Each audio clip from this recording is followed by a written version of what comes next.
Mga boss, magandang araw sa inyong lahat. Ngayong araw na to magsha-shopping na naman tayo sa Banawe.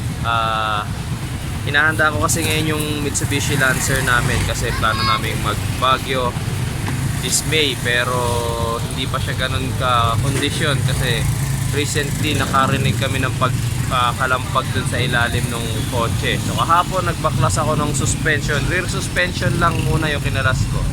Since rear suspension ko rin naman narinig yung mga kalampag. So ang dami ko nakitang bushings na sira. So ngayong araw na to guys, pupunta na ako ng Banawe para makabili ng pyesa na mga kailangan palitan. So sa mga interesado guys na magpalit din ng mga pang-ilalim ninyo, so samahan nyo ako sa pamimili ko ngayon para malaman nyo kung magkano yung presyo ng pyesa, tsaka kung saan ako bumibili sa Banawe ng mga pyesa na yan.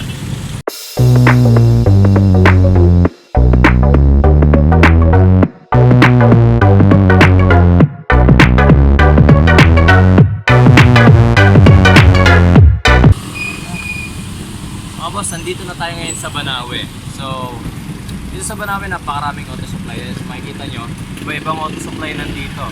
So, ako ang ginagawa ko, meron kasi mga authorized dealer dito na purong Mitsubishi lang ang binibenta nila. Ngayon meron naman din dito mga Toyota.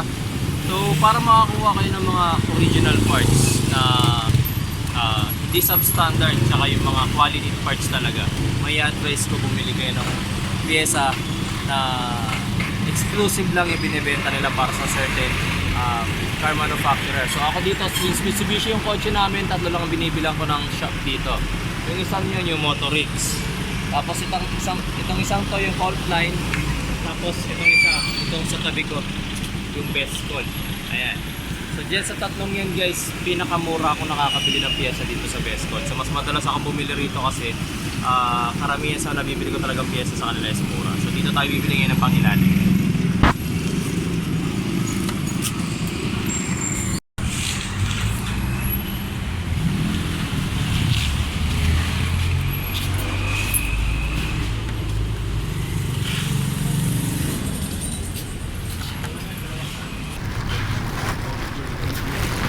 Bushing na. Kasi hindi ko na nadala yung isa eh.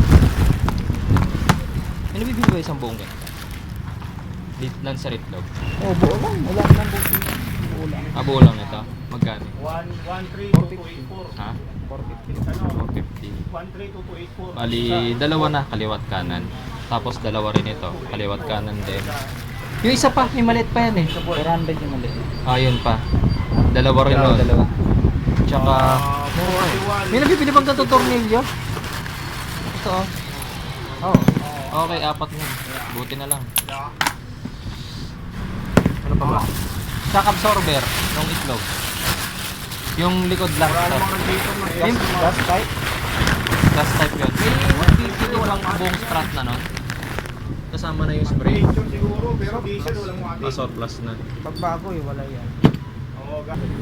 Ito totoo yung maliit, diba? Maliit nito. Tsaka ito, yung sa trailing arm. Bushing na yan. Tsaka yung bearing nito, nung hub. Bearing. Dalawa nun. Tapos dalawa rin itong ano. Basta isang set kasi likod papalitan pa.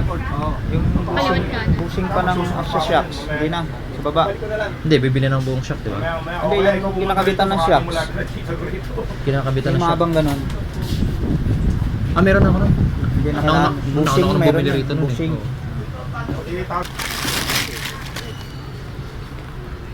Ganyan pala yan. Isang ganyan pala. Hindi pala.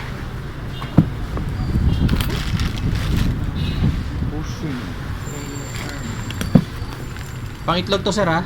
Oo, sure. Trailing arm.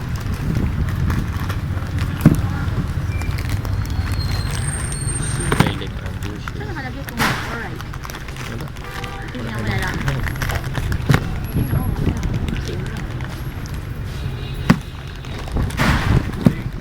Tapos, dalawa nito. Ayos. Ito. Dalawa nito. Ito magkano sa ito? 400 na lang yan. Saka 350. Bawas. Nagpo pa nga, 992-317 pa nga. Hub 800. Wala mo may kalawang nito, sir? Nag-pushing. Oo. Tayo yung Kasi ilan yung may-ari nito eh. 4605 A7. Kapag nakita. Isang piraso. Wala bang ano? Ito kasi okay eh. Itong dalawang maliit hindi eh. Ispat yung isa lang.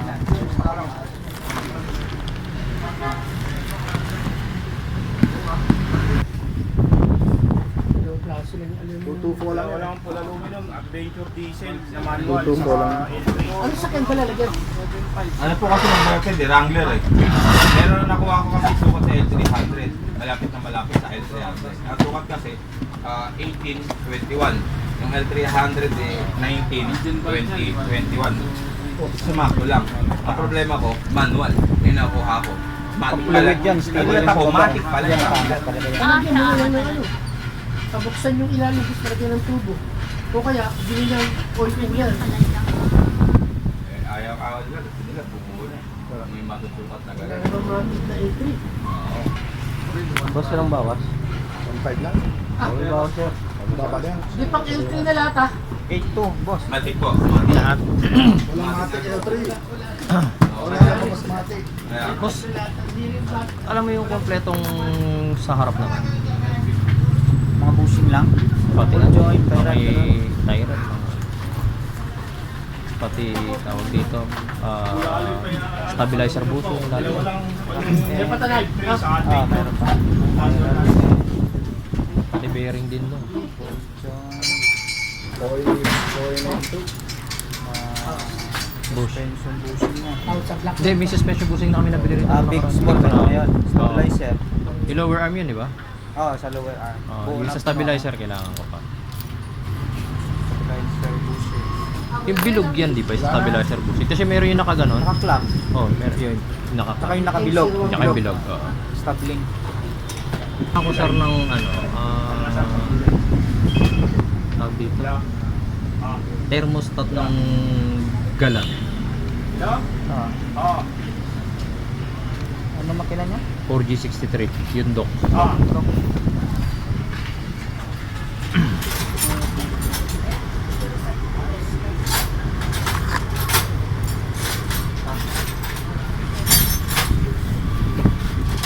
Pareho rin ni Lancer talaga.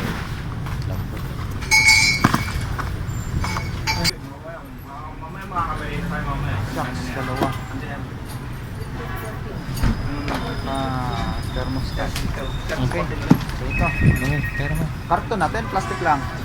Dito lagay maliliit, pwede. Oo sir, dyan na lang sa loob. Dali. Gano? 9,000. Okay mga boss, so tapos na ako mamili. So, ang daan na ginastos ko ngayon, naka 8,500 ako sa pyesa pa lang. Pero okay lang kasi sinabay ko kasi bilhan ng shock absorber eh. So, nagpamahal dito yung shock absorber. Pero mamaya guys, isa-isay ko sa inyo yung presyo ng lahat ng pyesa na binili ko para malaman nyo rin, magka-idea kayo kung magkano. Tapos isang bagay pa na gusto ko rito sa Bestcon. Mababait yung staff nila eh. So, kahit minsan nga hindi ako pumili rito, nag-canvas lang ako pero inassist nila ako ng maayos. Okay mga boss, so ito na lahat ng pyesa na binili ko ngayon sa Banawe. So ito yung mga pang-ilalim na kailangan kong palitan. So isa-isahin ko sa inyo ngayon yung presyo ng mga binili kong pyesa. Itong ating shock absorber na to, ang presyo ng isa niyan is 1,600. So yan pa lang, dalawang yan, 3,200 na. Tapos itong upper link natin, magkano ba to? 400 ang isa. So left and right ang kailangan natin, of course. So 800 yan, dalawang yan. Then itong control link naman 350 ang isa, so 700 ang dalawang pirasong to. Next thing, itong ating stabilizer link, magkano ang isa nito?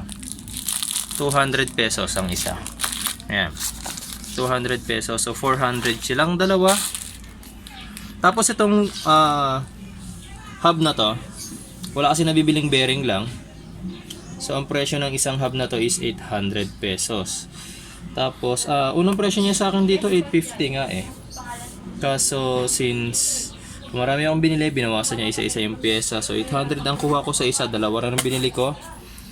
Tapos next thing natin is itong trailing arm bushing. Isang trailing arm bushing natin is 300 pesos ang isa niya. So left and right din ang kailangan natin. So kailangan natin ng dalawa. So 800 pesos ang dalawang trailing arm bushing na yan. Tapos ito is sa ating camber bolt. So hindi to ordinaryong bolt guys, kasi ito yung ginagamit for the camber correction. Isa toe in and toe out. Ayan. Kaya makikita nyo meron mga markings yan. Ang presyo ng isa nito kanina nung tinanong ko is 250, pero binigay lang ni kuya ng 225 ang isa. So 900 pesos.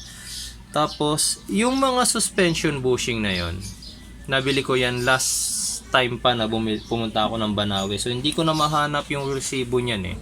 Pero sa pagkakatanda ko, mga 300 pesos ata ang isa ng suspension bushing na ito. So sa isang suspension arm, dalawang bushing ang nakalagay. So 4 ang kailangan natin para sa likod. Ayan, so basta hindi man ako nagkakamali, 300 pesos or 350 ang isang piraso niya. Pero hindi yan kasama sa resibo ngayon guys. So ang ginastos ko ngayong araw na to is 8,500 pesos. Pero bumili kasi ako ng thermostat. Thermostat na halagang 300 pesos para to dun sa galant namin. So sinama ko lang. So kung hindi natin isasama yung thermostat, so sa 8,500 pesos, ang nagastos ko lahat para sa piyesa na to is 8,200 pesos plus pa yon. So kung tama man ako na 300 ang isa, so 1,200, 8,200 plus 1,200 is 9,400 pesos na agad.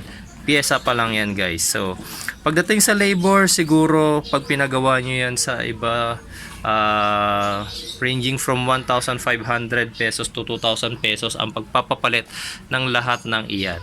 Depende yan kung magkano man nyo isisingil sa inyo ng mechanics ninyo. Tapos yung mga binili ko na to guys, hindi naman yan required na lahat palitan nyo. Kung gusto, yung sinasabayanan ko kasi yung kotse na yon. So ang gusto niya, lahat ng pangilalim niya is bago, kaya pinalitan ko lahat yan.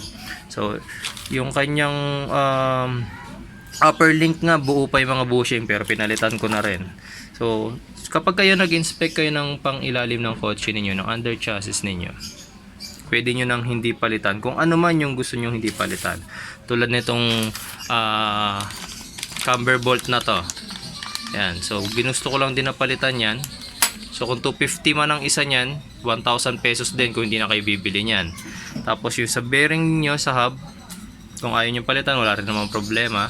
Pero at least ngayon guys, may idea na kayo magkano ang gagastusin sa pagpapapalit ng lahat ng mga piyesa ng pangilalim ng sasakyan nyo. So rear pa lang to guys, rear pa lang.